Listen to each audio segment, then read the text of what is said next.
नमस्कार विद्यार्थी भाइ बहिनीहरू, आरामै हुनुहुन्छ? हो, मलाई पनि सन्चै छ। हामी अङ्कगणितमा विभिन्न पाठहरू र धारणाहरूको बारेमा पढ्यौँ। आज हामी कक्षा 6 को अङ्कगणित अन्तर्गत विभिन्न पाठ वा धारणाहरूसँग सम्बन्धित मिश्रित अभ्यास गर्न गइराखेका छौँ। विद्यार्थीहरूले पहिले पढ्नु भएको कुराहरू एकचोटि पुनः सम्झिनु पर्ने हुन्छ। तयार हुनुहुन्छ त? ल, कपी पेन लिएर तयार हुनुहोस् है। हेर्नुहोस् त विद्यार्थी भाइ बहिनीहरू, यो एउटा ठुलो आयत छ। यसलाई कतिवटा कोठाहरूमा बाँडिएको छ त? यो एउटा ठुलो आयत छ, यसलाई कतिवटा कोठाहरूमा बाँडिएको छ? यतिकै गर्नुभयो भने गर्न धेरै समय लाग्न सक्छ। यसरी गर्नुहोस् है।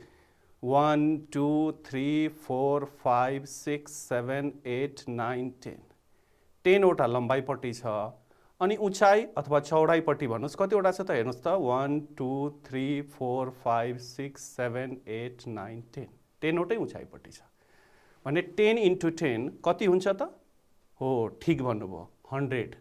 त्यसैले यहाँ आयतलाई जम्मा कतिवटा कोठाहरूमा बाँडिएको छ? हो, ठिक भन्नुभयो, 100वटा कोठामा। अब हेर्नुहोस् त, यो 100वटा कोठाहरूमध्ये कतिवटा कोठाहरूमा रङ लगाइएको छ त? हेर्नुहोस् त ध्यान दिएर। यो 10वटा गनिसक्नु भएको छ, यो पनि 10वटा, अनि यो कतिवटा छ नि? 1 2 3 4 5 भने 10 + 10 + 5 कति हुने भयो त? 25। ठिक भन्नुभयो, 25वटा कोठाहरूमा रङ लगाइएको छ। अब भन्नुहोस् त, रङ लगाइएको भागलाई जनाउने भिन्न के हुन सक्छ? जम्मा 100वटा कोठाहरू छन्, त्यसमध्ये 25वटा कोठाहरूमा रङ लगाइएको छ भने रङ लगाइएको भागलाई जनाउने भिन्न के हुन सक्छ? हो, ठिक भन्नुभयो, 25/100। अब हेर्नुहोस् त, रङ लगाइएको भागलाई दशमलव सङ्ख्यामा के लेख्नुहुन्छ? हेर्नुहोस् त, यहाँ 1 को पछाडि कतिवटा शून्य छ अर्थात् 0 छ? 2वटा भने यता राइटतिरबाट दायाँतिरबाट 2 अङ्क अगाडि हामीले दशमलव राख्ने हो भने कति हुन्छ त यो? हो, ठिक भन्नुभयो, 0.25 हुन्छ। अनि यसलाई रङ लगाइएको भागलाई जनाउने प्रतिशत के हुन्छ होला? यो त हाम्रो रिभिजन क्लास हो, पढिसक्नु भएको छ। कति हुन्छ होला? हो, ठिक भन्नुभयो, 25% अथवा 25%। कसरी हामी प्रतिशतको परिभाषा के पढेका छौँ? हेर्नुहोस् त, हरमा 100 भएको भिन्नको अंशले सो भिन्नको प्रतिशत मानलाई जनाउँछ। हरमा 100 भएको भिन्नले, हेर्नुहोस् त, यहाँ हरमा कति छ? 100 छ अनि यसको अंश कति छ? 25 भने हरमा 100 भएको भिन्नले सो भिन्नको प्रतिशत मानलाई जनाउँछ भनेको कति प्रतिशत भागमा रङ लगाइएको छ त? 25%। अब अझै केही प्रतिशतका कुराहरू सम्झिने कोसिस गर्नुहोस् है।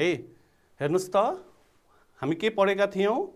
भिन्न वा दशमलवलाई प्रतिशतमा बदल्दा 100 ले गुणा गरी प्रतिशतको चिन्ह राख्नुपर्छ। विद्यार्थी भाइ बहिनीहरू, यो पढिसक्नु भएको छ, यो प्रतिशतको चिन्ह छ।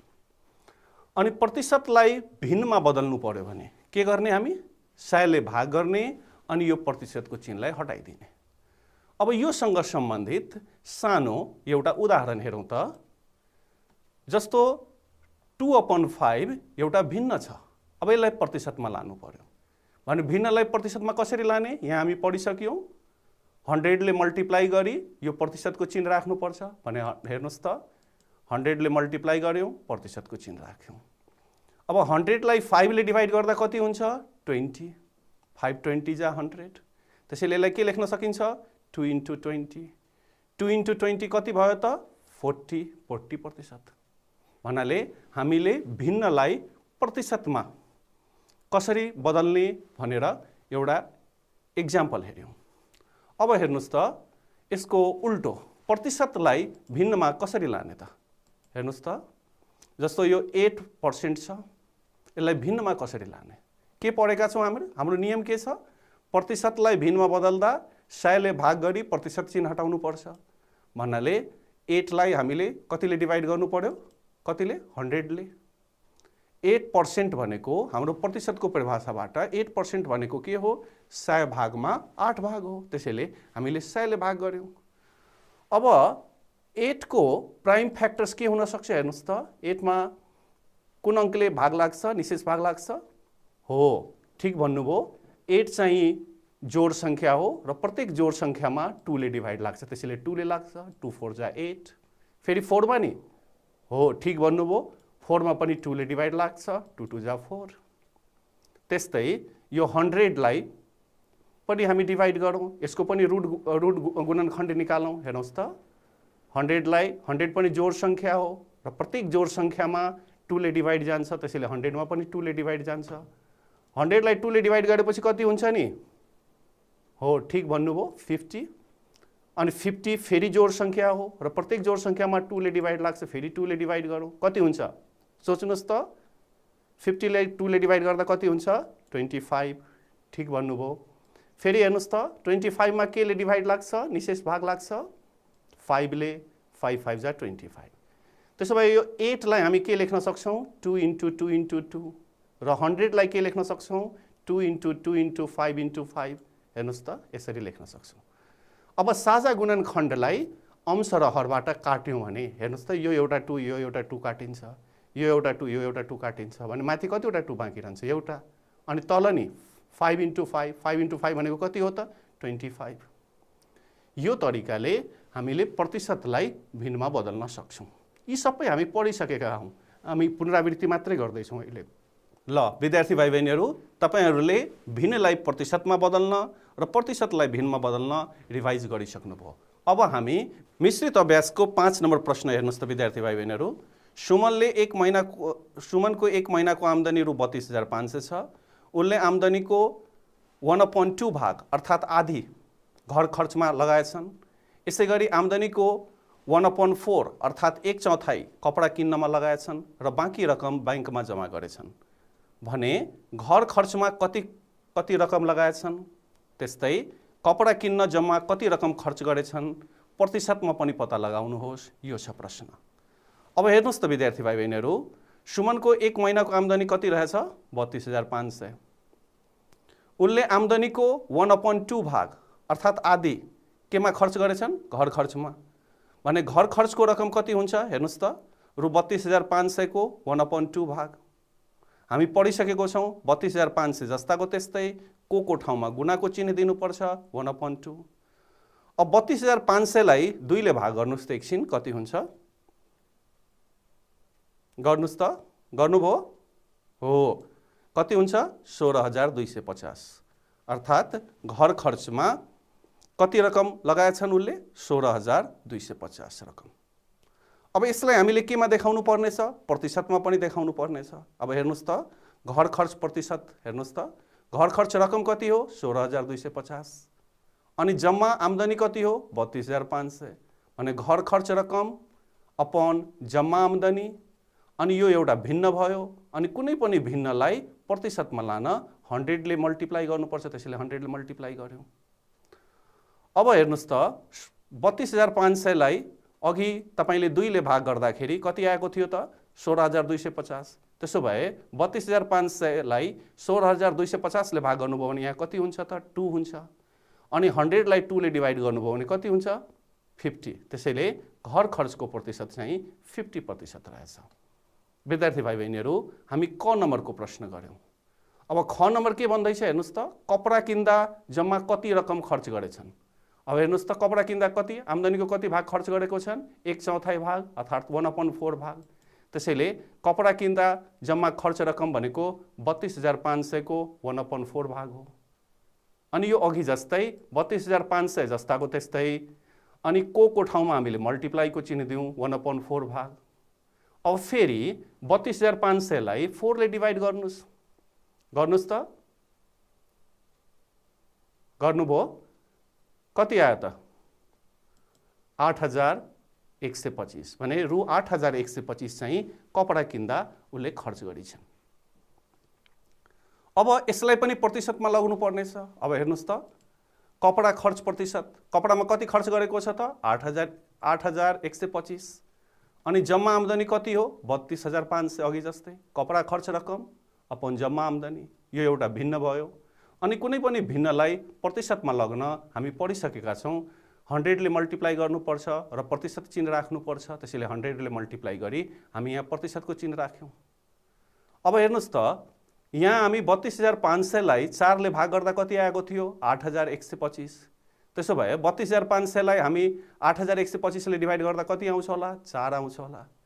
अनि यो 100 लाई 4 ले भाग गरेपछि कति हुन्छ होला 25 हुन्छ होला। त्यसैले कपडा खर्च प्रतिशत चाहिँ 25% छ। बुझ्नुभयो? सजिलै रहेछ। अब हामी मिश्रित अभ्यासकै अर्को प्रश्नतर्फ जाउँ है। हेर्नुहोस् त 6 नम्बर प्रश्न। रमिलाले अंग्रेजी विषयको एकाइ परीक्षामा 25 पूर्णाङ्कमा 20 अंक र विज्ञान विषयको 40 पूर्णाङ्कमा 30 अंक प्राप्त गरिछन्। दुवै विषयका प्राप्ताङ्कलाई प्रतिशतमा निकाल्नुहोस्। यो पहिलो प्रश्न छ। अनि दोस्रो प्रश्न के छ भने उनको प्राप्ताङ्क कुन विषयमा कति प्रतिशत राम्रो छ पत्ता लगाउनुहोस्। अब हेर्नुहोस् है, हाम्रो यहाँ अंग्रेजी विषयको पूर्णाङ्क कति हो हेर्नुहोस् त। अंग्रेजी विषयको पूर्णाङ्क 25। अनि अंग्रेजी विषयमा उनले कति अंक प्राप्त गरिछन् हेर्नुहोस् त 20। त्यस्तै विज्ञान विषयको पूर्णाङ्क कति रहेछ हेर्नुहोस् त 40। अनि विज्ञान विषयमा उनले कति अंक प्राप्त गरिछन् 30। अब दुवै विषयको प्राप्ताङ्क निकाल्दैछौँ को प्रतिशत भने अंग्रेजी विषयको प्राप्ताङ्कको प्रतिशत निकालौँ। हेर्नुहोस् त अंग्रेजी विषयमा कति प्राप्ताङ्क ल्याएको रहेछ 20। कतिमा 25 मा। त्यसैले 20/25। अनि यो एउटा भिन्न भयो। अनि अघि पनि हामी पढ्यौँ कुनै पनि भिन्नलाई प्रतिशतमा लग्न 100 ले मल्टिप्लाई गर्नुपर्छ। त्यसैले हामीले 100 ले मल्टिप्लाई गर्यौँ। अब 100 लाई 25 ले डिभाइड गर्दा कति हुन्छ त 4 हुन्छ। त्यसैले यसलाई हामी 20 × 4 लेख्न सक्छौँ। 20 × 4 भनेको कति भयो त 80%। भन्नुको मिनिङ अंग्रेजी विषयको प्राप्ताङ्क प्रतिशत कति रहेछ त 80%। ठीक यही तरिकाले विज्ञान विषयको प्राप्ताङ्कको प्रतिशत कति रहेछ त हेर्नुहोस् त। विज्ञानमा कति अंक प्राप्त गरिछन् 30। कतिमा 40 मा। त्यसैले 30/40। अनि फेरि यो एउटा भिन्न भयो। अनि कुनै पनि भिन्नलाई प्रतिशतमा लग्न कतिले गुणा गर्नुपर्छ त हामीले 100 ले गुणा गर्नुपर्छ। भन्नाले यो 100 भयो। अब हेर्नुहोस् त हामीले 30 × 100 गर्यौँ भने कति हुन्छ 3000 हुन्छ। अनि 3000 लाई यदि हामीले 40 ले डिभाइड गर्यौँ भने कति हुन्छ एकछिन डिभाइड गर्नुहोस् त। 3000 लाई 40 ले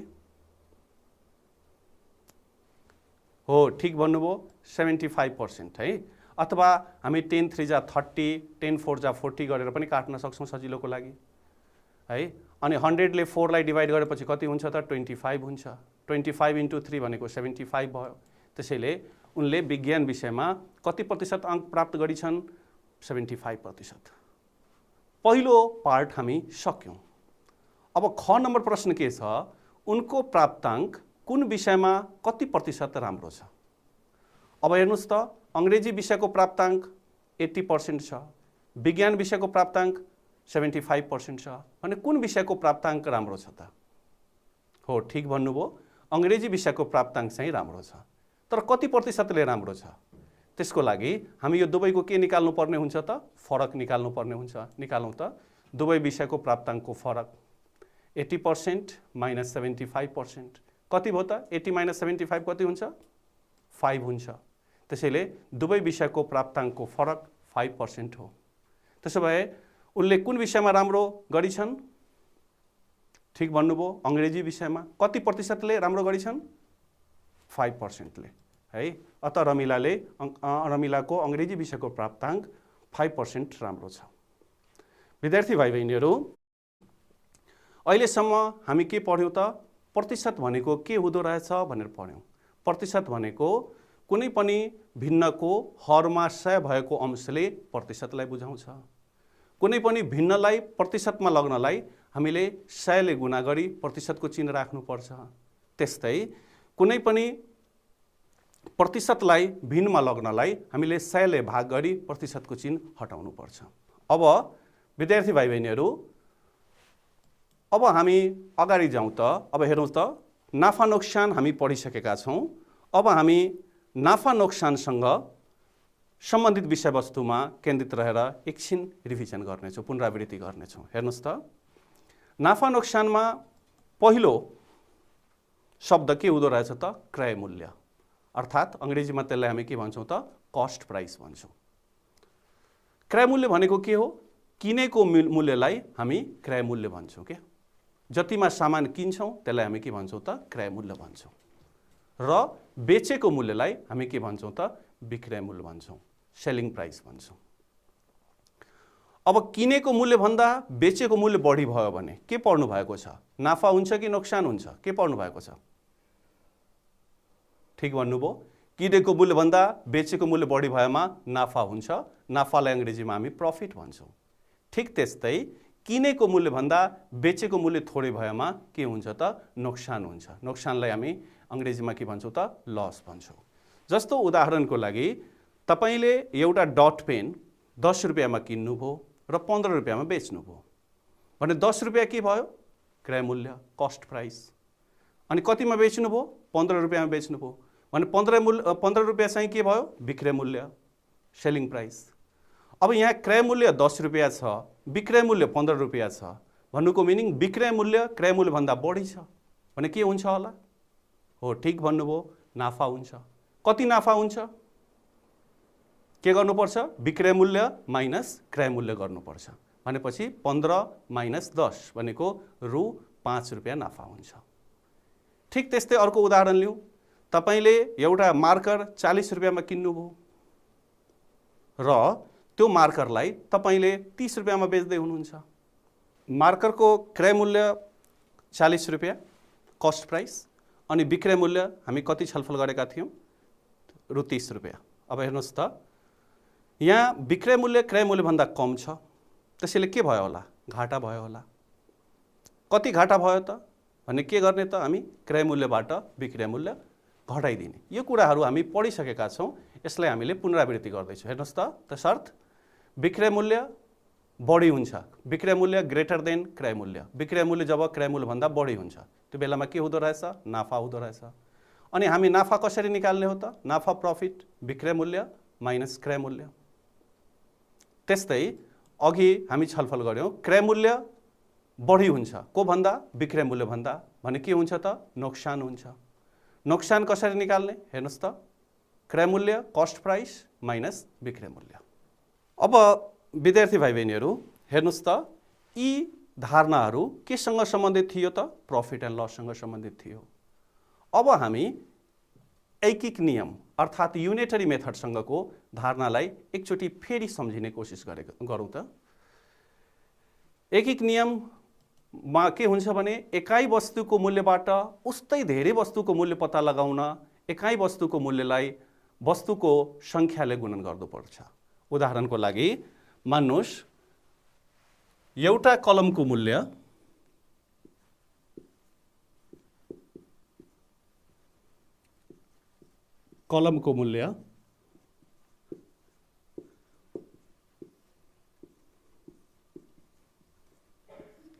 रु 50 छ। एउटा कलमको मूल्य रु 50 छ। अब यस्तै तपाईलाई 10 वटा कलमको मूल्य किन्नु पर्यो भने कति हुन्छ होला? 10 वटा कलमको मूल्य कति हुन्छ होला? भन्नुहोस् त। 10 वटा कलमको मूल्य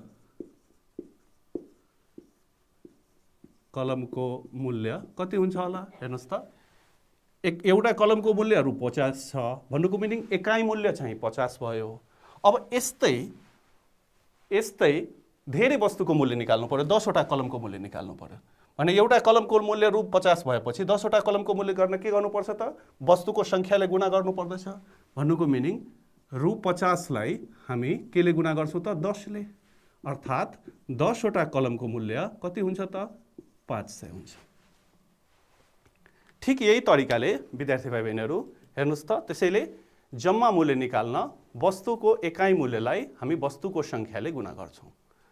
ठिक यही तरिकाले उस्तै वस्तुहरूको जम्मा मूल्यलाई वस्तुहरूको सङ्ख्याले भाग गर्दा एउटा वस्तुको मूल्य आउँछ। उस्तै वस्तुहरूको जम्मा मूल्यले वस्तुको संख्याले भाग गर्दा एउटा वस्तुको मूल्य आउँछ। उदाहरणको लागि हामी यसैलाई उल्टो गरेर हेरौँ। 10 वटा कलमको मूल्य रु 500 छ भने एकाइ मूल्य कति हुन्छ त? एउटा कलमको मूल्य कति हुन्छ त? अब यहीँबाट उल्टो फर्केर हामी यो त थाहा पाइसकेको छौँ कि एउटा कलमको मूल्य रु 50 छ। अब यहीँबाट उल्टो फर्केर त एउटा कलमको मूल्य कति हुन्छ त? कलमको मूल्य हेर्नुस् त कति हुन्छ? जम्मा मूल्यलाई एकाइ मूल्यले भाग गरिदिने भने जम्मा मूल्य कति रहेछ त? 500।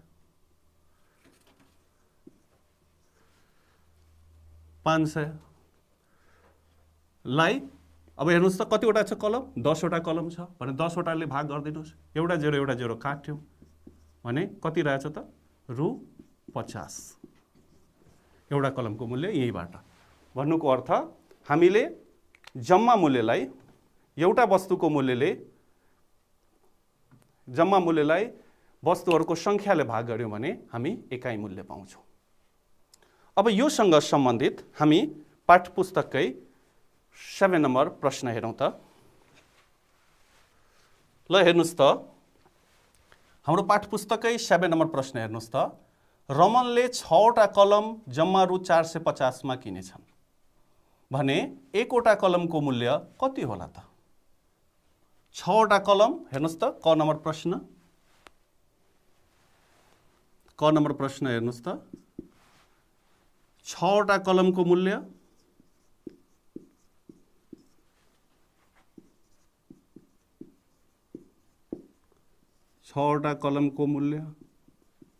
कति दिएको रहेछ त? रु 450। भने हामीलाई कतिवटा कलमको मूल्य चाहिएको छ? एउटा कलमको मूल्य चाहिएको छ। अब हेर्नुस् त 1 वटा कलमको मूल्य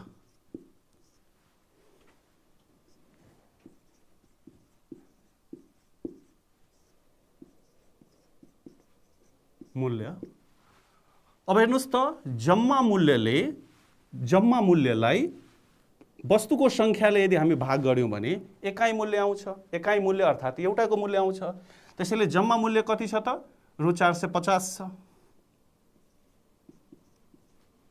अनि वस्तुको संख्या अर्थात् कलमको संख्या कति छ त? 6 छ भने 450 लाई हामी 6 ले भाग गरौँ कति हुन्छ त? हेर्नुस् त 45 भने 6 7 जा 45 हुन्छ। 6 7 जा 42 हुन्छ। 6 7 जा 42। 45 बाट 42 माइनस गर्यो भने 3 बाँकी रह्यो। 3 0 30 भने 6 5 जा 30 हुन्छ। भनेपछि एउटा कलमको मूल्य कति रहेछ त? 75 रहेछ। यो एउटा कलमको मूल्य भयो। अब ख नम्बर प्रश्न के छ? 675 रुपैयाँमा उही दरका कतिवटा कलम किन्न सकिएला? अब हेर्नुस् त ख नम्बर प्रश्न। कलमको संख्या निकाल्नलाई हामीले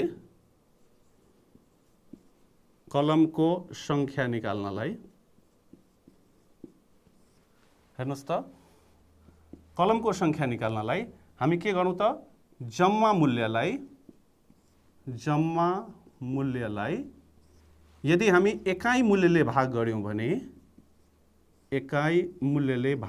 भने कलमको संख्या आउँछ। अथवा कुनै पनि वस्तुहरूको संख्या निकाल्नु पर्यो भने जम्मा मूल्यलाई एकाइ मूल्यले भाग गर्नुपर्छ। भने कति रुपैयाँमा भनेको छ? 675 रुपैयाँमा।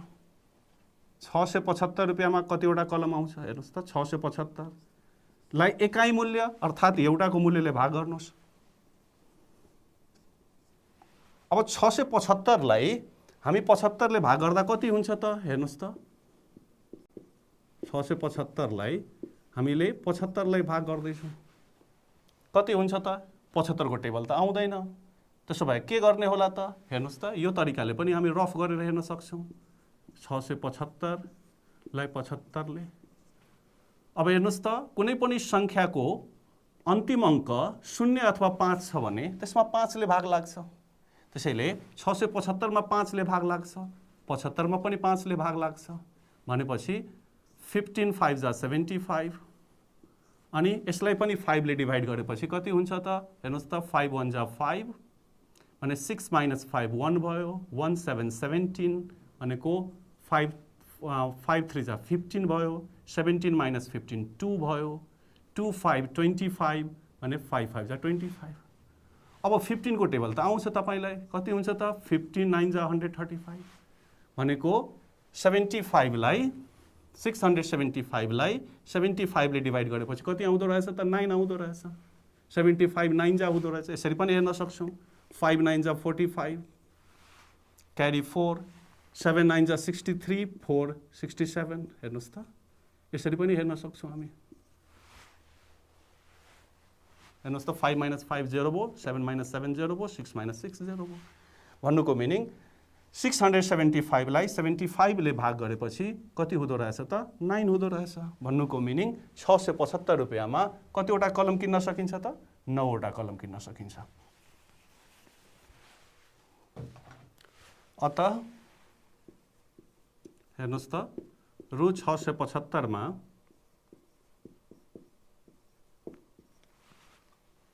कतिवटा कलम किन्न सकिँदो रहेछ? रु 75 मा 9 वटा कलम किन्न सकिन्छ।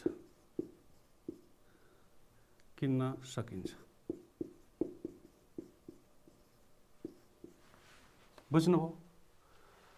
अब हामी ग नम्बरतर्फ लागौं।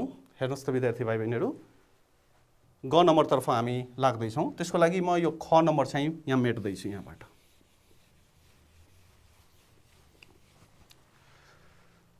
उसलाई 6 वटा कलम बेच्दा रु 150 नाफा भएछ।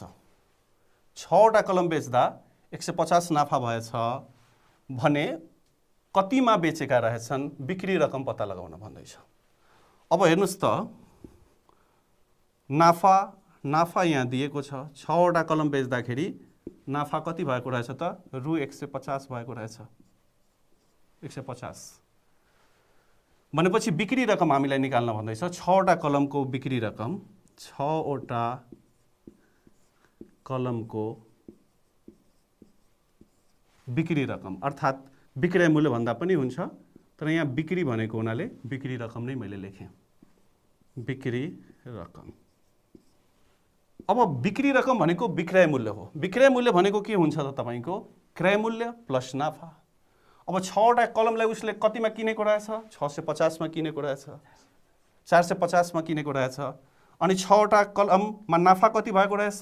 150 भएको रहेछ।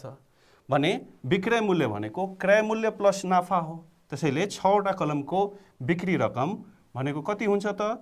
रु 450 प्लस 150 नाफा, रु 150। 450 र 150 जोड्यौं भने कति हुन्छ त? रु 600 हुन्छ। अर्थात् 6 वटा कलमको बिक्री रकम कति हुँदो रहेछ त? 600 हुँदो रहेछ। विद्यार्थी भाइ बहिनीहरू, यो ऐकिक नियमसँग सम्बन्धित मिश्रित अभ्यास हामी गर्यौं। अब हेर्नुस् त विद्यार्थी भाइ बहिनीहरू, पाठ्यपुस्तककै 8 नम्बर क्वेशन हेर्नुस् त। थोक विक्रेताबाट पूर्णमानले 400 वटा अंडा रु 4000 मा किनेर ढुवानी बापत रु 300 रुपैयाँ खर्च गरे। ती मध्ये 50 वटा अंडा भुइँमा खसेर फुटेछन्। फुटेको अंडा कसैले किन्छन् त? किन्दैनन्। भने क नम्बर प्रश्न के छ भने 400 वटा अंडाको जम्मा मूल्य कति परेछ? अब हेर्नुस् त, 400 वटा अंडा कतिमा किनेछन् उनले? 4000 मा। अनि ढुवानी बापत यातायात खर्च कति लागेको रहेछ त? 300 रुपैयाँ। भनेपछि 400 वटा अंडालाई जम्मा कति मूल्य तिरेको रहेछ त उसले? 4000 अंडा किने बापत, 300 रुपैयाँ ढुवानी बापत। भनेपछि जम्मा कति पैसा तिरेको रहेछ त? हेर्नुस् त, 400 वटा अंडाको जम्मा क्रय मूल्य सीपी भनेको 4000 प्लस ढुवानीको 300 कति भयो त? 4000 प्लस 300 4300। भने यो क नम्बर प्रश्नको उत्तर भयो विद्यार्थी भाइ बहिनीहरू। 400 वटा अंडाको जम्मा मूल्य कति रहेछ त? 4300 रहेछ। ख नम्बर प्रश्न के छ विद्यार्थी भाइ बहिनीहरू? यदि बाँकी अंडालाई 13 रुपैयाँ प्रति अंडाको दरले बिक्री गरेछन् भने उनलाई नाफा वा घाटा के कति भयो पत्ता लगाउनुस्। अब जम्मा अंडा कतिवटा थियो त? 400 वटा। त्यसमध्ये 50वटा अन्डा भुइँमा खसेर फुटेछन्। फुटेको अन्डा त कसैले किन्दैन, त्यसैले फुटेको अन्डाको सङ्ख्या 50 भयो भने उसले कतिवटा अन्डा बेच्न पाउँछन् त? बाँकी अन्डाको सङ्ख्या भनेको 400 - 50, किनभने फुटेको अन्डा त कसैले किन्दैन। कतिवटा? 350। किन्न उसले 400वटा अन्डा किनेको, तर बेच्न कतिवटा अन्डा बेच्न पाउँछन् त उसले? 350वटा मात्रै। कुन दरले बेच्न पाउँछन्? एउटा अन्डालाई 13 रुपियाँ भने 350वटा अन्डालाई के हुन्छ त? एकाइ मूल्यलाई वस्तुको सङ्ख्याले गुणा गर्यो भने जम्मा मूल्य आउँछ भने 350वटा अन्डाको मूल्य, एउटा अन्डाको मूल्य 13 रुपियाँ छ। त्यसैले 350वटा अन्डाको मूल्य कति हुन्छ त? एकाइ मूल्यलाई अन्डाको सङ्ख्याले गुणा गरिदिउँ 350, हामी अघि पढेका। 13 × 350 गऱ्यौँ, गर्नुहोस् त। गर्नुभयो, कति आयो? 4550 आयो। अब हेर्नुहोस् है, उसले 400वटा अन्डा कति रुपियाँमा किनेको थियो? रु 4300 भनेको जम्मा क्रय मूल्य 4300 हो। तर 350वटा अन्डा बेचेर उसले जम्मा कति विक्रय मूल्य पाएछन् त? 4550 रुपियाँ। यहाँ विक्रय मूल्य क्रय मूल्यभन्दा बढी छ। त्यसो भए नाफा भएछ कि घाटा भएछ? हो, ठिक भन्नुभयो, विक्रय मूल्य बढी छ, त्यसैले नाफा भएछ। विक्रय मूल्य बढी छ को भन्दा? क्रय मूल्य भन्दा, त्यसैले नाफा भएछ। र नाफा भनेको हामी के पढेका छौँ? विक्रय मूल्य सेलिङ प्राइस माइनस क्रय मूल्य कस्ट प्राइस। अब विक्रय मूल्य कति छ हेर्नुहोस् त? 4550 अनि क्रय मूल्य 4300 भने कति नाफा भएछ नि त? 250 रुपियाँ। अब ग नम्बर प्रश्न हेर्नुहोस् त विद्यार्थी भाइ बहिनीहरू, पूर्णमानले समग्रमा रु 600 नाफा गर्नलाई बाँकी अन्डालाई प्रति अन्डा कति रुपियाँको दरले बिक्री गर्नु पर्ला पत्ता लगाउनुहोस्। अहिले उसले नाफा कति कमाएछन् त? 250। तर उसको मन के भयो भने मैले 600 रुपियाँ नाफा कमाउनलाई प्रति अन्डा कति रुपियाँको दरले बेच्नु पर्ला? अब हेर्नुहोस् त, नाफा कति चाहिन्छ उसलाई? 600 रुपियाँ।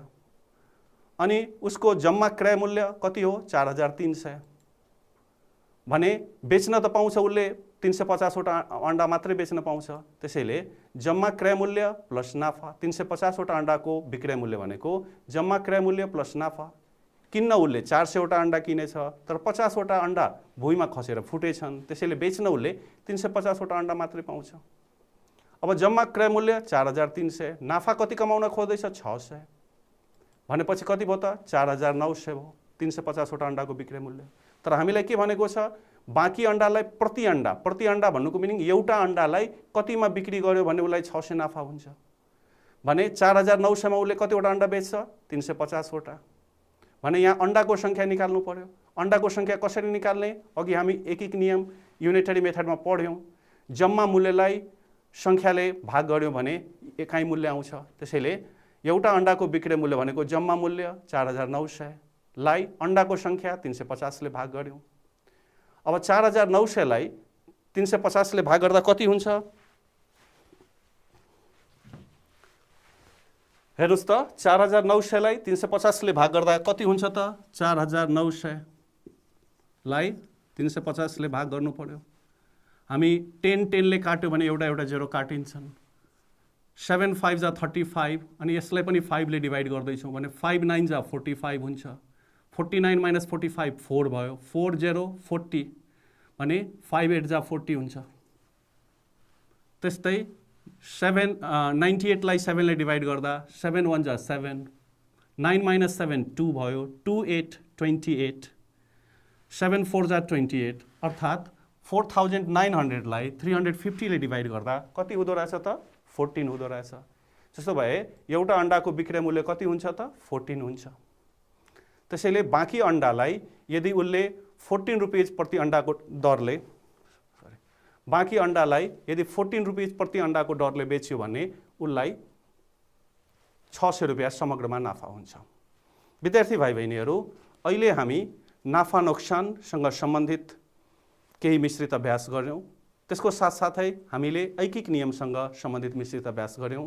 आशा छ विद्यार्थी भाइ बहिनीहरूले राम्रोसँग बुझ्नु भएको छ होला र यी प्रश्नहरूलाई फेरि एकचोटि आफै गरेर हेर्नुहुनेछ।